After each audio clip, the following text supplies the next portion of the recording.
ನಾಗಮಂಗಲಕ್ಕೆ ವೃಷಭಾವತಿ ನೀರು ಬೇಕಾ?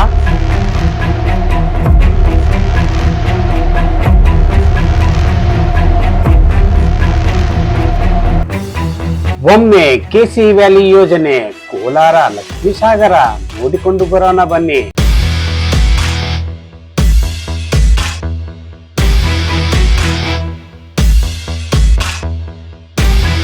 ಗ್ರಾಮಸ್ಥರಿಗೆ ಕುತ್ತು ತಂದಿರುವ ಕೆಸಿ ವ್ಯಾಲಿ ಯೋಜನೆ.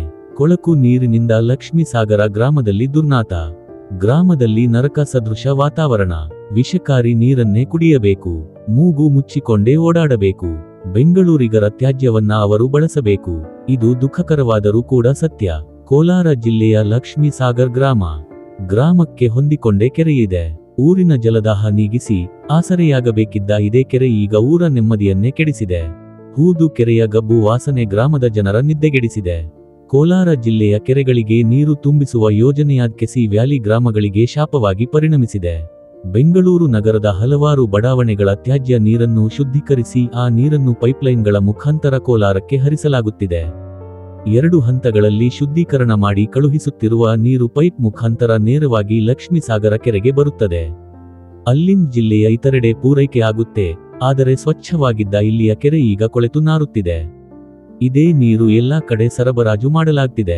ಕುಡಿಯೋಕೆ, ಅಡುಗೆ ಮಾಡೋಕೆ, ಶಾಲೆಯಲ್ಲಿ ಅಡುಗೆಗೂ ಇದೇ ನೀರು ಬಳಕೆಯಾಗ್ತಿದೆ. ಕೆರೆಯಿಂದ ಬರುವ ದುರ್ನಾತದಿಂದ ಗ್ರಾಮದಲ್ಲಿ ಸರಾಗವಾಗಿ ಉಸಿರಾಡಲು ಸಹ ಸಾಧ್ಯವಾಗ್ತಿಲ್ಲ. ವಿಪರೀತ ಸೊಳ್ಳೆಗಳು ಗ್ರಾಮಸ್ಥರಲ್ಲಿ ರೋಗರುಜಿನಗಳಿಂದ ನಲುಗುವಂತೆ ಮಾಡಿವೆ. ಪಂಚಾಯಿತಿಯಿಂದ ಮನೆಗಳಿಗೆ ಪೂರೈಸುವ ನೀರಲ್ಲೂ ಕೂಡ ವಾಸನೆ ಇದೆ. ಇಷ್ಟೊಂದು ಸಮಸ್ಯೆಗಳ ಹೊರತಾಗಿಯೂ ಗ್ರಾಮದ ಜನ ಸಹಿಸಿಕೊಂಡು ಜೀವನ ಸಾಗಿಸುತ್ತಿದ್ದಾರೆ. ಬೆಂಗಳೂರು ನಗರದ ಹಲವು ಬಡಾವಣೆಗಳ ತ್ಯಾಜ್ಯ ನೀರು 2 ಹಂತಗಳಲ್ಲಿ ಶುದ್ಧೀಕರಣಗೊಳಿಸಿ ಹರಿಸಲಾಗುತ್ತಿದೆ ಎಂಬುದು ಅಧಿಕಾರಿಗಳು ಮತ್ತು ಜನಪ್ರತಿನಿಧಿಗಳ ಮಾತು. ಆದರೆ ಈ ನೀರು ಶುದ್ಧೀಕರಣ ಮಾಡಿದಂತೆ ಕಾಣ್ತಿಲ್ಲ. ನಮಗೆ ಈ ಕೊಳಕು ಬೇಡ. ರೈತ ಮುಖಂಡರು ಹಾಗೂ ನಾಗರಿಕರ ಮಾತೇನು? ಇವತ್ತು ಕೋಲಾರ ಜಿಲ್ಲೆಗೆ ಕೆಸಿ ವ್ಯಾಲಿ ನೀರು ವರವೋ ಅಥವಾ ಶಾಪವೋ ಎನ್ನುವ ವಿಚಾರಕ್ಕೆ ಇವತ್ತು ಮಾಧ್ಯಮಗಳು ಭಾಳಷ್ಟು ಕೋಲಾರ ಜಿಲ್ಲೆಯ ಜನರ ಬಗ್ಗೆ ಕಾಳಜಿ ಇಟ್ಟು ಒಂದು ರಿಯಾಲಿಟಿ ಚೆಕ್ ಮಾಡ್ತಾ ಇರ್ತಕ್ಕಂಥ ವಿಚಾರ ಭಾಳಷ್ಟು ಖುಷಿಯ ವಿಚಾರ. ಇವತ್ತು ಕೋಲಾರ ಜಿಲ್ಲೆಯ ಜನ ಮತ್ತು ಚಿಕ್ಕಬಳ್ಳಾಪುರ ಜಿಲ್ಲೆಯ ಜನ 2 ಅವಳಿ ಜಿಲ್ಲೆಗಳು ಸುಮಾರು 20-25 ವರ್ಷಗಳಿಂದ ಶುದ್ಧ ನೀರು ಬೇಕು, ಶಾಶ್ವತ ನೀರು ಬೇಕು ಅಂತೇಳಿ ಕೋಲಾರದಲ್ಲಿ 1 ವರ್ಷ, ಚಿಕ್ಕಬಳ್ಳಾಪುರದಲ್ಲಿ 165 ದಿನ ನಿರಂತರವಾಗಿ ಹೋರಾಟಗಳನ್ನು ಹಗಲಿರುಳು ಮಾಡಿದ್ವಿ. ಇವತ್ತು ಸರ್ಕಾರ ನಾವು ನೀರು ಕೊಡ್ತೀವಿ ಅಂತ ಶುದ್ಧ ನೀರು ಕೊಡ್ತೀವಿ ಅಂತೇಳಿ ಇವತ್ತು ಬೆಂಗಳೂರಿನ ಉಚ್ಚೆ ನೀರನ್ನು ಇವತ್ತು ಕೋಲಾರ ಮತ್ತು ಚಿಕ್ಕಬಳ್ಳಾಪುರಕ್ಕೆ ಹರಿಸ್ತಾ ಇದ್ದಾರೆ. ಇವತ್ತು ನೀವು ನೋಡ್ಬೋದು, ಇಲ್ಲಿ ಲಕ್ಷ್ಮೀಸಾಗರದ ಮೊದಲನೇ ಕೆರೆಯಲ್ಲಿ ಬರ್ತಾ ಇರ್ತಕ್ಕಂಥ ನೀರು ಯಾವ ಬಣ್ಣ ಇದೆ ನೀರು? ಈ ನೀರು 2 ಹಂತದಲ್ಲಿ ಶುದ್ಧೀಕರಣ ಆಗ್ತಾ ಇದೆಯಾ? ಈ ನೀರು ಕೋಲಾರದ ಕೆರೆಗಳಿಗೆ ನೀವು ಮಾತು ಕೊಟ್ಟ ಹಾಗೆ ನೀವು ಹರಿಸಿದ್ದೀರಾ? ಇದೆಲ್ಲವೂ ಕೂಡ ಇವತ್ತು ಪ್ರಶ್ನೆಯಾಗಿ ಸರ್ಕಾರದ ಮುಂದೆ ನಾವು ಇಡ್ತಾ ಇದ್ದೀವಿ. ಇವತ್ತು ಎತ್ತಿನ ಹೊಳೆ ನೀರನ್ನು ನೀವು ಕೋಲಾರ ಚಿಕ್ಕಬಳ್ಳಾಪುರಕ್ಕೆ ತೊಗೊಂಬರ್ತೀರಿ, ಕೋಲಾರ ಚಿಕ್ಕಬಳ್ಳಾಪುರಕ್ಕೆ ನೀರು ಅಂತ ಹೇಳಿದರೆ ನೀವು ಶುದ್ಧಕ್ಕೂ ನೀರು ಕೊಡ್ತೀರಾ? ಇವತ್ತು ಬೆಂಗಳೂರಿನ ಉಚ್ಚೆ ನೀರನ್ನು 2 ಹಂತದಲ್ಲಿ ಶುದ್ಧೀಕರಣ ಮಾಡಿ ಬಿಡ್ತಾ ಇದ್ದೀನಿ ಅಂತೇಳಿ ನೀವು ಬಿಡ್ತಾ ಇದ್ದೀರಿ. ಇದು ಯಾಕೆ? ನಾವು ಏನು ಪಾಪ ಮಾಡಿದ್ದೀವಿ ಕೋಲಾರ ಜಿಲ್ಲೆಯ ಜನ? ನಾವು ಈ ನೀರು 3ನೇ ಹಂತದ ಶುದ್ಧೀಕರಣ ಆಗಬೇಕಂತೇಳಿ ನಾವು ಒತ್ತಾಯ ಮಾಡಿ ನಾವು ಹೈಕೋರ್ಟ್ಗೆ ಹೋಗಿರ್ತಕ್ಕಂಥದ್ದು, ಸುಪ್ರೀಂ ಕೋರ್ಟ್ಗೆ ಹೋಗಿರ್ತಕ್ಕಂಥದ್ದು ಸತ್ಯ. ಒಬ್ಬ ಮನುಷ್ಯ ನೈಟ್ರೇಟ್ ಫಾಸ್ಫರಸ್ ಅಂದರೆ ಶಾಂಪು ಮತ್ತು ಸೋಪನ್ನು ನಾವು ಯೂಸ್ ಮಾಡ್ತೀವಿ. ಆ ಡಿಟರ್ಜೆಂಟು ಇರ್ತಕ್ಕಂಥ ನೋಡಿ, ಆ ನೊರೆ ಎಲ್ಲ ಬರೋದು ಅದರಲ್ಲೇ. ಅದಕ್ಕೋಸ್ಕರನೇ ನೈಟ್ರೇಟ್ ಫಾಸ್ಫರಸ್ ನಾವು ವಿಜ್ಞಾನಿಗಳ ಬಳಿ ನಾವು ವರದಿನ ಕೊಟ್ಟು ಪರೀಕ್ಷೆ ಮಾಡಿಸಿದ್ದೀವಿ. ಸುಮಾರು ಜನ ವಿಜ್ಞಾನಿಗಳನ್ನ ಇಲ್ಲಿಗೆ ಕರ್ಕೊಂಬಂದು ಪರೀಕ್ಷೆ ಮಾಡಿಸಿದ್ದೀವಿ. ಮತ್ತು ನಾವು ಮಾಡಿಸಿರ್ತಕ್ಕಂಥದ್ದು ನಾವು ಗೌರ್ಮೆಂಟ್ ಲ್ಯಾಬಲ್ಲಿ ಮಾಡಿಸಿದ್ದೀವಿ. ಈ ನೀರಿನಿಂದ ಏನೇನು ಸಮಸ್ಯೆ ಆಗ್ತದೆ, ಮತ್ತು ಮುಂದಿನ ದಿನಗಳಲ್ಲಿ ಹೆಣ್ಮಕ್ಳಿಗೆ ಏನು ಸಮಸ್ಯೆ ಆಗ್ತದೆ, ಗಂಡು ಮಕ್ಕಳಿಗೆ ಏನು ಸಮಸ್ಯೆ ಆಗ್ತದೆ, ಮಕ್ಕಳಿಗೆ ಏನು ಸಮಸ್ಯೆ ಆಗ್ತದೆ, ಪ್ರಾಣಿ ಪಕ್ಷಿಗಳಿಗೆ ಏನು ಸಮಸ್ಯೆ ಆಗ್ತದೆ, ಇವೆಲ್ಲವೂ ಕೂಡ ವಿವರವಾಗಿ ವರದಿ ಕೊಟ್ಟಿದ್ದಾರೆ. ಯಾಕೆ ನೀವು ಮಕ್ಕಳಿಗೆ ಬೋನ್ಸ್ ಪ್ರಾಬ್ಲಮ್ ಆಗ್ತದೆ, ಚರ್ಮದ ಕಾಯಿಲೆಗಳು ಬರ್ತದೆ. ನಾವು ರೈತರು ಕೂಡ ಹೊಲಗದ್ದೆಗಳಲ್ಲಿ ನಾವು ಕೆಲಸ ಮಾಡ್ತಾ ಇರ್ತೀವಿ, ಇದೇ ನೀರಲ್ಲೇ ಅವರು ಕೂಡ ಚರ್ಮದ ಕಾಯಿಲೆಗಳು ಸ್ಟಾರ್ಟ್ ಆಗ್ತದೆ. ಮತ್ತು ಹೆಣ್ಮಕ್ಳಿಗೆ ಈ ನೀರಿಂದ ನಾವು ಯೂಸ್ ಮಾಡಿದ್ದೇ ಆದರೆ ಗರ್ಭಚೀಲದ ಸಮಸ್ಯೆ, ಬಂಜೆತನದ ಸಮಸ್ಯೆ ಅನುಭವಿಸ್ತಾ ಇದ್ದಾರೆ. ಗಂಡು ಮಕ್ಕಳಿಗೂ ಅಷ್ಟೇ ನಿಶಕ್ತಿ ವಾತಾವರಣ, ಅವರಿಗೆ ಸಂಸಾರ ಮಾಡೋದಕ್ಕೆ ಅಥವಾ ಜೀವನ ಮಾಡೋದಕ್ಕೆ ಆಸಕ್ತಿನೇ ಇರಲ್ಲ. ಈ ರೀತಿಯ ವಾತಾವರಣ ಮನುಷ್ಯನ ದೇಹದಲ್ಲಿ ಏರುಪೇರಾಗ್ತದೆ ನೀರಿಂದ ಅಂತೇಳಿ ವಿಜ್ಞಾನಿಗಳು ವರದಿಯನ್ನು ಕೊಟ್ಟಿದ್ದಾರೆ. ಇದು ಯಾವ ರೀತಿ ವರವಾಗಿ ಕಾಡಲಿದೆಯೋ ಅಥವಾ ಶಾಪವಾಗಿ ಕಾಡಲಿದೆಯೋ ಅನ್ನೋ ಪ್ರಶ್ನೆ ನಮ್ಮ ಕೋಲಾರ ಜಿಲ್ಲೆ ಜನರಲ್ಲಿ ಮೂಡಿದೆ. ಚಿಕ್ಕಬಳ್ಳಾಪುರ ಜಿಲ್ಲೆಯ ಜನ ಎಚ್.ಎನ್. ವ್ಯಾಲಿ ಏನು ನೀರು ಹೋಗ್ತಾ ಇದೆ ಅಲ್ಲಿ ಕೂಡ ಇದೇ ಪರಿಸ್ಥಿತಿ ಆಗಿದೆ. 2018ರಲ್ಲಿ ತರಾತುರಿನಲ್ಲಿ ನೀವು ಕೋಲಾರಕ್ಕೆ ಈ ನೀರನ್ನು ಬಿಟ್ರಿ. ಇವತ್ತು KC ವ್ಯಾಲಿ ನೀರು ನಾವು ಕೊಟ್ಟಿರ್ತಕ್ಕಂಥದ್ದು ಅಂತರ್ಜಲ ವೃದ್ಧಿಗೆ, ಕುಡಿಯೋದಕ್ಕೂ ಯೋಗ್ಯ ಅಲ್ಲ, ದನಕರುಗಳಿಗೂ ಯೋಗ್ಯ ಅಲ್ಲ, ಕೃಷಿಗೂ ಯೋಗ್ಯ ಅಲ್ಲ ಅಂತ ಬೋರ್ಡ್ ಕೂಡ ಹಾಕಿದ್ದಾರೆ. ಹಾಗಾದರೆ ಈ ನೀರು ಅಂತರ್ಜಲ ಯಾವ ರೀತಿ ನೀವು ಭರ್ತಿ ಮಾಡ್ತಾ ಇದ್ದೀರಿ? ನೀವು ಕೊಟ್ಟಂಥ ಪ್ರಾಮಿಸ್ ಆಗಿಲ್ವಲ್ಲ. ಈ ನೀರು ನಮಗೆ ಕೃಷಿ ಮಾಡೋದಕ್ಕೆ ಯೋಗ್ಯ ಅಲ್ಲ ಅಂದಮೇಲೆ ಯಾಕೆ ಬಿಟ್ಟಿದ್ದೀರಿ? ಕೃಷಿ ಪಂಪ್ಸೆಟ್ಗಳಲ್ಲಿ ಬರುವಂಥ ನೀರು ಎಷ್ಟು ಜನ ರೈತರಿದ್ದಾರೆ? ಮಳೆ ಆಶ್ರಯದಲ್ಲಿ ಬೆಳೀತಾ ಇರ್ತಕ್ಕಂಥ ರೈತರು ಸುಮಾರು ಜನ ಇದ್ದಾರೆ. ಎಲ್ಲರೂ ಕೂಡ ಬೋರ್ವೆಲ್ಗಳು ಹಾಕ್ಕೊಂಡಿರಲ್ಲ ರೈತರು. ಒಣ ಬೇಸಾಯ ಪದ್ಧತಿ, ಬೇರೆ ಬೇರೆ ಮಿಶ್ರ ಬೇಸಾಯ ಪದ್ಧತಿನ, ಮಳೆ ಆಶ್ರಯ ಪದ್ಧತಿಗಳನ್ನು ಅಳವಡಿಸ್ಕೊಂಡು ರೈತರು ಬೆಳೆಗಳನ್ನು ಬೆಳೀತಾ ಇದ್ದಾರೆ. ಅವ್ರ ಪರಿಸ್ಥಿತಿ ಏನು? ಪ್ರಾಣಿ ಪಕ್ಷಿಗಳು ನೀವು ನೋಡ್ಬೋದು ಸರ್, ಅಲ್ಲೇ ತುಂಬ ಪ್ರಾಣಿ ಪಕ್ಷಿಗಳಿದೆ. ಅದಕ್ಕೆ ನೀವು ಸರ್ಕಾರ ಏನು ಯೋಜನೆ ಮಾಡಿದ್ದೀರಿ? ಯಾವ ನೀರು ಅವ್ರಿಗೆ ಕುಡಿತದೆ? ಅವ್ರಿಗೇನಾದರೂ ಫಿಲ್ಟರ್ ವ್ಯವಸ್ಥೆ ಮಾಡಿದ್ದೀರಾ ಪ್ರಾಣಿ ಪಕ್ಷಿಗಳಿಗೆ? ಇವೆಲ್ಲವೂ ಕೂಡ ಸರ್ಕಾರದ ಮುಂದೆ ಇದ್ರೂ ಕೂಡ ಕಣ್ಣಿದ್ದು ಕೂಡಿರೋ ರೀತಿ ಸರ್ಕಾರ ಒರೆಸ್ತಾ ಇದ್ದಾರೆ. ಜನಪ್ರತಿನಿಧಿಗಳು ಕೂಡ ಅದಕ್ಕೆ ತಾಳಕ್ಕೆ ತಕ್ಕಂತೆ ಕುಡಿತಾ ಇದ್ದಾರೆ. ಇದೆಲ್ಲವನ್ನು ನಾವು ಹೋರಾಟಗಾರರು ಖಂಡಿಸ್ತಾ ಇದ್ದೀವಿ. ಮಳೆ ನೀರು ಯಾವ ಕಲರ್ ಇರುತ್ತೆ, KC ವ್ಯಾಲಿ ನೀರು ಯಾವ ರೀತಿ ಕಲರ್ ಇದೆ ನೀವೇ ಗಮನಿಸ್ಬೋದು ಸರ್. ಇದರಿಂದ ಸ್ಮೆಲ್ ಏನು ಬರ್ತಾ ಇದೆ ಏನು ಅಂತ. ನಾನು ಆಗಲೇ ಹೇಳ್ದಂಗೆ ಸರ್, ಈಗ ಮಕ್ಕಳಿಗೆ ಬೋನ್ಸ್ ಪ್ರಾಬ್ಲಮ್ ಆಗ್ತಾಯಿದೆ, ಚರ್ಮದ ಕಾಯಿಲೆಗಳು ಸ್ಟಾರ್ಟ್ ಆಗ್ತಾಯಿದೆ, ಮತ್ತು ಹೆಣ್ಮಕ್ಳಿಗೆ ಗರ್ಭಚೀಲದ ಸಮಸ್ಯೆಗಳಾಗ್ತಾಯಿದೆ, ಮತ್ತು ಗಂಡಸರಿಗೆ ಗಂಡಸ್ತನ ಅನ್ನೋದು ಅಂದರೆ ನಿಶಕ್ತಿ ಅನ್ನೋದೇ ಕಳ್ಕೊತಾ ಇದ್ದಾರೆ. ಇವತ್ತು ಕೋಲಾರ ಮತ್ತು ಚಿಕ್ಕಬಳ್ಳಾಪುರ ತರಕಾರಿಗೆ ಬೆಂಗಳೂರಲ್ಲಿ ಮಾರ್ಕೆಟ್ಗಳಲ್ಲಿ ಮಾರ್ಕೆಟ್ ಕಡಿಮೆ ಆಗಿದೆ. ರಾಮನಗರ ಮತ್ತು ತುಮಕೂರು ತರಕಾರಿಗೆ 5 ರೂಪಾಯಿ ಕಿಲೋಗೆ ಜಾಸ್ತಿ ಇದ್ದರೆ ಕೋಲಾರ ಮತ್ತು ಚಿಕ್ಕಬಳ್ಳಾಪುರ ತರಕಾರಿಗೆ ಕಡಿಮೆ ಇದೆ ರೇಟು. ಕಾರಣ ಅಲ್ಲಿ ಮಾರಾಟಗಾರರು ಹೇಳ್ಬಿಡ್ತಾರೆ, ಇದು ಕೋಲಾರ ಚಿಕ್ಕಬಳ್ಳಾಪುರ ತರಕಾರಿ, ಇದು ರಾಮನಗರ ತುಮಕೂರು ತರಕಾರಿ 5 ರೂಪಾಯಿ ಜಾಸ್ತಿ, ಇದು ಒಳ್ಳೆ ಶುದ್ಧ ನೀರಲ್ಲಿ ಬೆಳೆದಿರ್ತಕ್ಕಂಥ ತರಕಾರಿ, ಇದು ಕೊಳಚೆ ನೀರಲ್ಲಿ KC ವ್ಯಾಲಿ ನೀರು, ಎಚ್.ಎನ್. ವ್ಯಾಲಿ ನೀರಲ್ಲಿ ಬೆಳೆದಿರ್ತಕ್ಕಂಥ ತರಕಾರಿ, ಇದು ಯಾವುದು ಬೇಕೋ ನಿಮ್ಮ ಆಯ್ಕೆ ಬಿಡ್ರಿ ಅಂತ. ಜನ ಅವಾಗ ಏನು ಮಾಡ್ತಾರೆ, ಒಳ್ಳೆ ತರಕಾರಿನ ತಗೊಳೋದಕ್ಕೆ 5 ರೂಪಾಯಿ ಜಾಸ್ತಿ ಆದರೂ ಕೂಡ ರಾಮನಗರ ಇದು ತುಮಕೂರು ತರಕಾರಿಗೆ ಹೋಗ್ತಾರೆ. ಇವತ್ತು ಅದು ಕೂಡ ನಮ್ಗೆ ತೊಂದರೆ ಆಗೈತೆ. ಚೆನ್ನಾಗಿರುತ್ತೆ, ನೀರಾಂದ್ರೆ ಕುಡಿಬೋದು. ಮೊದಲು ಕೆರೆಗೆ ನೀರು ಮಳೆ ಬಿದ್ದು ಇದು ಮಾಡಿದ್ರೆ ಜನ ಹಂಗೆ ಹೋಗಿ ಕುಡಿಯೋರು. ಇವತ್ತು ಈ ನೀರನ್ನ ಹೇಳ್ಕೋಬಾರ್ದು, ಜನ ತಪ್ಪು ತಿಳ್ಕೊಳ್ತಾರೇನೋ. ಇದು ಮಲಕ್ಕೆ ಹೋಗಿ ಬಂದು ತಿಕ್ಕ ತೊಳೆಯೋದಕ್ಕೆ ಕೂಡ ಹೋಗ್ತಾ ಇಲ್ಲ ಅಂತ ನೀರು ಕೊಟ್ಟು ಜನನ ಸಾಯಿಸ್ತಾ ಇದ್ದಾರೆ ಇವರು. ದಯವಿಟ್ಟು ಸರ್ಕಾರನ ಕೇಳ್ಕೊಳ್ಳೋದು ಇಷ್ಟೇ, ಎಲ್ಲರೂ ಹೇಳ್ತಾರೆ ನಾವು KC ವ್ಯಾಲಿ ನೀರು ಕೊಟ್ಬಿಟ್ಟಿದ್ದೀವಿ ಅಂತ. ಕೊಟ್ಟಿದ್ದೀರ ಸರಿ, ಅದು ಅಂತರ್ಜಲ ವೃದ್ಧಿ ಆಗ್ತಾ ಇದೆ. ಅದು ಬಿಟ್ಟು ನೀವು ಜನಕ್ಕೆ ಕುಡಿಯೋದಕ್ಕೆ ನೀರು ಕೊಡ್ರಿ, ಅದನ್ನು ಸಾಯಿಸೋದಕ್ಕೆ ಕೊಡ್ಬೇಡ್ರಿ. ಹಂಗೇನೋ ಹಂಗಿದ್ರೆ ಜನಗಳಿಗೆ ಸಾಯಿಸೋದಕ್ಕೆ ನೀವೇ ಬಂದು ಸಾಯಿಸಾಕ್ರಿ ಹಂಗೆ ವಿಷಯ ಕೊಟ್ಟು. KC ವ್ಯಾಲಿ ನೀರು ಬಂದು ನಮ್ಮ ಕೋಲಾರ ಜಿಲ್ಲೆಗೆ ಬರ್ತಾ ಇರ್ತಕ್ಕಂಥದ್ದು ಅಂತರ್ಜಲ ವೃದ್ಧಿ ಆಗಬೇಕು ಅಂತೇಳಿ ಸರ್ಕಾರದಿಂದ ಫಿಲ್ಟರ್ ಮಾಡಿಬಿಡ್ಬೇಕು ಅಂತೇಳಿ ಒಂದು ಸರ್ಕಾರದ ಆದೇಶ. ಆದರೆ 2 ಫಿಲ್ಟರ್ ಆಗ್ತಾಯಿದೆ ಅಂತ ಹೇಳ್ತಿದ್ದಾರೆ, 2 ಫಿಲ್ಟ್ರು ಕೂಡ ಆಗ್ತಾಯಿಲ್ಲ. ಇಲ್ಲಿ ಏನಾಗಿದೆ ಅಂದರೆ ದನಕರು ಡೈರೆಕ್ಟ್ ಕುಡಿತಾ ಇದೆ, ನೀರು ಕುಡಿಯೋಕ್ಕೆ ಯೋಗ್ಯ ಅಂತ ಅವ್ರು ಬೋರ್ಡ್ ಹಾಕಿದ್ದಾರೆ. ಇವಾಗ ಅದರಿಂದ ಬರ್ತಕ್ಕಂಥ ಹಾಲಾಗಿರ್ಬೋದು, ನಾವು ಡೈರೆಕ್ಟ್ ಸೇವಿಸಿದಾಗ ಮುಂದಿನ ಒಂದು ದಿನಗಳಲ್ಲಿ ನಮ್ಮ ಆರೋಗ್ಯದ ಮೇಲೆ ತೊಂದರೆ ಆಗ್ಬೋದು. ಇದು ವ್ಯವಸಾಯಕ್ಕೆ ತುಂಬ ತೊಂದರೆ ಆಗಿದೆ. ಈಗ ಮೊದಲು ಕೋಲಾರ ತರಕಾರಿ ಅಂದರೆ ವಿಶೇಷವಾಗಿ ಕ್ಯಾರೆಟ್ ಜಾಸ್ತಿ ಬೆಳೀತಾ ಇದ್ದೀವಿ ಬಬ್ಬೆಲ್ಲಿ. ವ್ಯಾಪಾರಸ್ಥರು ಸುಮಾರು ಜನ ಇದ್ದರು, ವ್ಯಾಪಾರಸ್ಥೆ ಕಾಣ್ತಾ ಇಲ್ಲ. ಕಾರಣ ನರಸಾಪುರ ಕ್ಯಾರೆಟ್ ಅಂದರೆ ಅದಕ್ಕೆ ವ್ಯಾಲ್ಯೂ ಇಲ್ಲ. ಭೂಮಿ ಅಂತರ್ಜಲ ಮಟ್ಟ ರೈಸ್ ಆಗಿದೆ ಅಂತ ಹೇಳ್ತಾರೆ, ಬಟ್ ಕುಡಿಯೋಕ್ಕೆ ಅದು ಯೋಗ್ಯ ಇಲ್ಲ. ಇವತ್ತು ನಾವು ಕುಡಿಯೋಕ್ಕೆ ಒಂದು ಹಂಡೆ ಅಥವಾ ಸ್ಟೀಲ್ ಕೊಳಗಳೆಲ್ಲ ನೀರು ಇಟ್ಟಿರ್ತಾರೆ, ಅದು ಬೆಳ್ಳಕ್ಕೆ ಪಾಚಿ ಕಟ್ತಾಯಿದೆ. ಕುಡಿದಾಗ ನಮ್ಮ ದೇಹದ ಮೇಲೆ ಯಾವ ರೀತಿ ಪರಿಣಾಮ ಬೀರುತ್ತೆ ಅಂದ್ಬಿಟ್ಟು ಇವತ್ತಿಲ್ಲಿ ನರಸಾಪುರ ಭಾಗಕ್ಕೆ ನೀರು ಬಂದು ನಮ್ಮ ಹೆಲ್ತ್ ಹಾಸ್ಪಿಟ್ಲಲ್ಲಿ ಬಂದು ತುಂಬ ಜನ ಅನಾರೋಗ್ಯದ ಬಗ್ಗೆ ಜಾಸ್ತಿ ಆಗಿಬಿಟ್ಟಿದೆ. ನಾವು ಮುಂದೆ ರೈತರಾಗಿ ವ್ಯವಸಾಯ ಮಾಡೋಕ್ಕಂತೂ ಆಗಲ್ಲ, ಭೂಮಿ ವಿಷ ಭೂಮಿ ಇದೆ. ಸೊ ಹೇಳಬೇಕು ಅಂದರೆ ಕೆರೆಗಳಲ್ಲಿ ಮೀನು ಬಿಟ್ಟು ಸಾಕೋದಾಗಿದೆ, ಬಿಟ್ಟು ಸಾಕಿದ್ರು ಕೂಡ ಅವು ಹಿಡಿಯೋಕ್ಕೆ ಸಿಗ್ತಾ ಇಲ್ಲ. ಬಟ್ ಬಿಟ್ಟು ಹಿಡಿಯೋಕ್ಕೆ ಕೂಡ ಆಗ್ತಾ ಇಲ್ಲ, ಜಂಬಿರೋದ್ರಿಂದ. ಪ್ರಾಣಿ ಪಕ್ಷಿಗಳಂತೂ ಕೆರೆಗಳಲ್ಲಿ ಕಾಣ್ತಾನೇ ಇಲ್ಲ.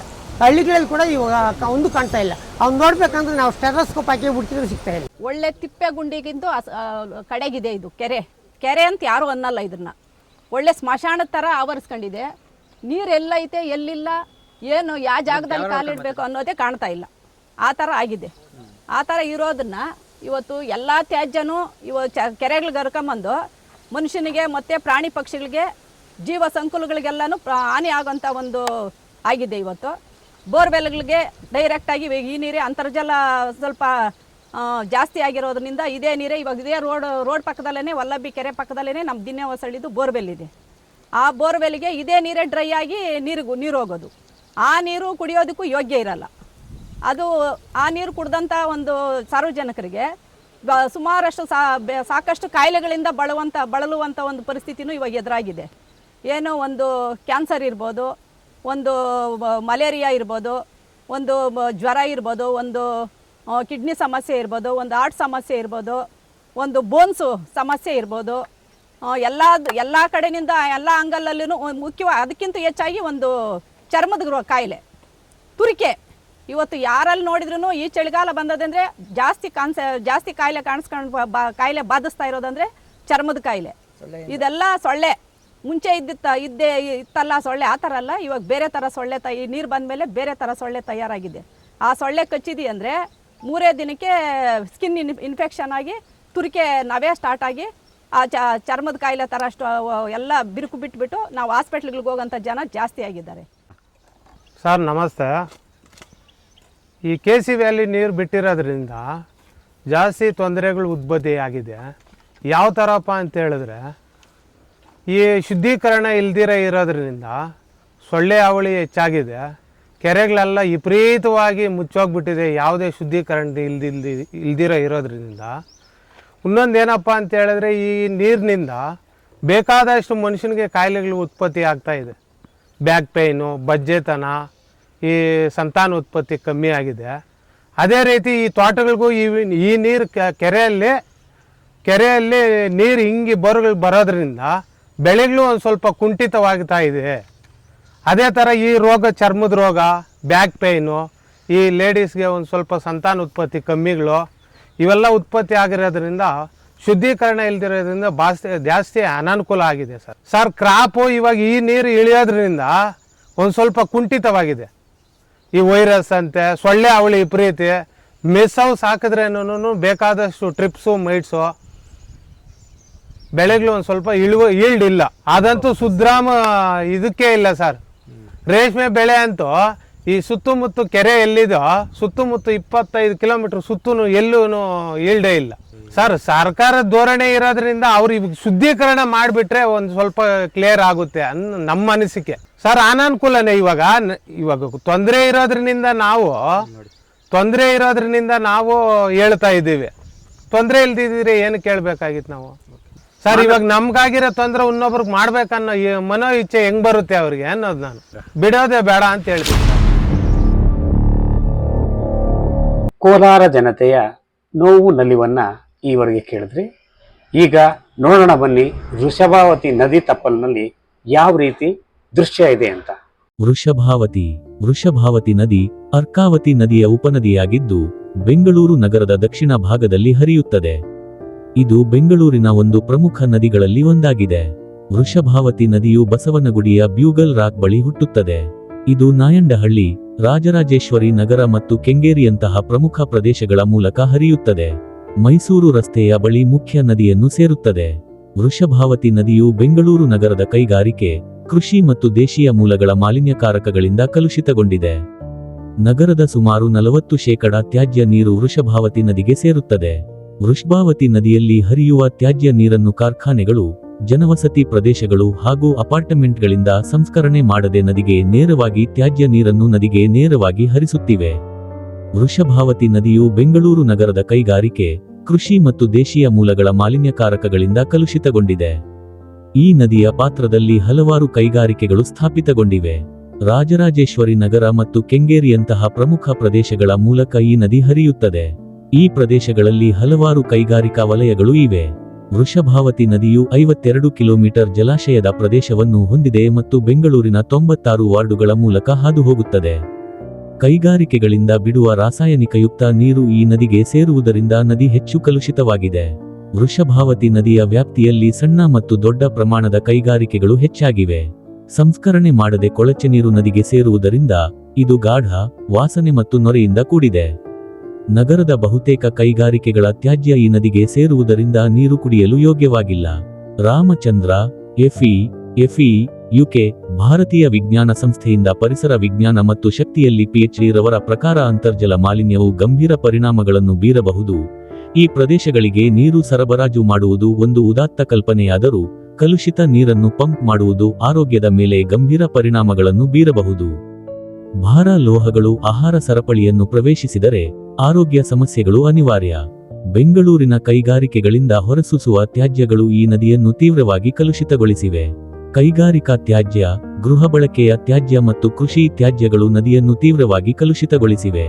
ರಾಸಾಯನಿಕ, ಲೋಹ ಮತ್ತು ಇತರ ಅಪಾಯಕಾರಿ ವಸ್ತುಗಳು ನೀರಿನಲ್ಲಿ ಸೇರಿಕೊಂಡಿವೆ. ಕೃಷಿ ಭೂಮಿಗಳಿಂದ ಹರಿದು ಬರುವ ರಾಸಾಯನಿಕ ಗೊಬ್ಬರಗಳು ಮತ್ತು ಕೀಟನಾಶಕಗಳು ನದಿಯ ನೀರನ್ನು ಕಲುಷಿತಗೊಳಿಸಿವೆ.